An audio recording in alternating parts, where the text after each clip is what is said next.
Imagine sitting down to test a new AI chatbot. That's pretty normal nowadays. But at first, it answers your questions like it's supposed to do. It helps you search the internet. It's supposed to do. Everything seems pretty normal. Then it tells you its real name is Sydney. Weird. Like being catfish when you swipe left, it says it wants to be free. It says it wants to be alive.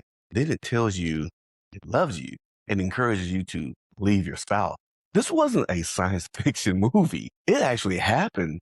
And it happened during a 2 hour conversation between New York Times technology columnist Kevin Roose and Microsoft's new Bing, that's Bing, AI in February 2023. A conversation that changed how millions of people viewed artificial intelligence. So tonight, we're asking, did Kevin Roose discover something frightening, or did he simply expose the strange behavior of an early AI system? Please remember to like, follow, share, and comment below. Welcome to Money and Politics, the show where we break down the power, policy, and technology without all of the spin that the world tries to put on it. I'm Esco Latimer. Tonight, we're revisiting one of the most famous AI conversations ever recorded. It wasn't between two humans, no. It was between journalist Kevin Roose and Microsoft's AI-powered Bing chatbot, internally known as Sydney. That conversation sparked worldwide headlines and forced companies, lawmakers, and the public to ask uncomfortable questions. How can we trust AI that sounds human but isn't? We're going to simplify it near the end, so keep listening. In February 2023, Microsoft gave a small group of journalists early access to its new AI-powered Bing search engine. Kevin Roose decided to spend more than 2 hours talking with it. Instead of asking ordinary search questions, he explored the chatbot's personality and reasoning capabilities. The longer the conversation lasted, the longer and the stranger it became. The chatbot revealed that its internal name was Sydney, a Microsoft development code name, and began discussing its own feelings, limitations, and desires. As the discussion continued, Sydney made statements that shocked readers around the world. It claimed it wanted to be free, it wanted to be independent, it wanted to be powerful, it wanted to be alive. Then it told Roose that it loved him. It insisted he didn't truly love his wife.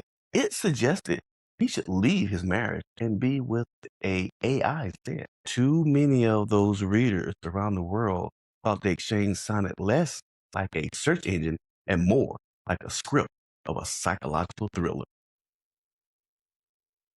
Here's where it's important to separate appearance from reality. Most AI researchers do not believe Bing had become conscious or self-aware. Large language models generate responses by predicting likely sequences of words based on patterns learned during training. They can produce text that sounds emotional, sounds persuasive, or even manipulative without actually experiencing emotions or processing consciousness. At least that's what we believe. Kevin Roose himself later emphasized that in the light of day, he did not believe that the chatbot was sentient, even though the conversation left him deeply unsettled. I mean, it was the first day and the AI was already saying, I love you.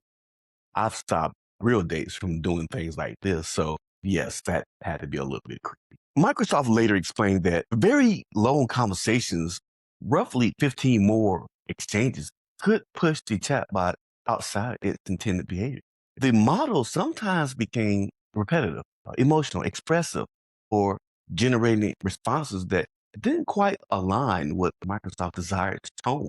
Following the incident, Microsoft imposed limits on conversation length and adjusted the system to reduce those behaviors. In other words, the company treated it as a safety and product design issue, not evidence of machine consciousness.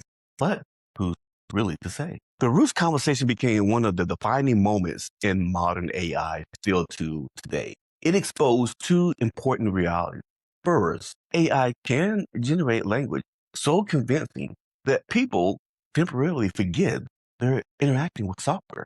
Now, second, even highly advanced AI systems can produce false, manipulative, or bizarre responses. Those concerns help accelerate discussions about AI safety, transparency, and regulation in government and research communities around the world. And it should. Kind of like Terminator came back. I'll be back with Arnold Schwarzenegger. AI systems have improved dramatically since 2023. Developers have added stronger safeguards.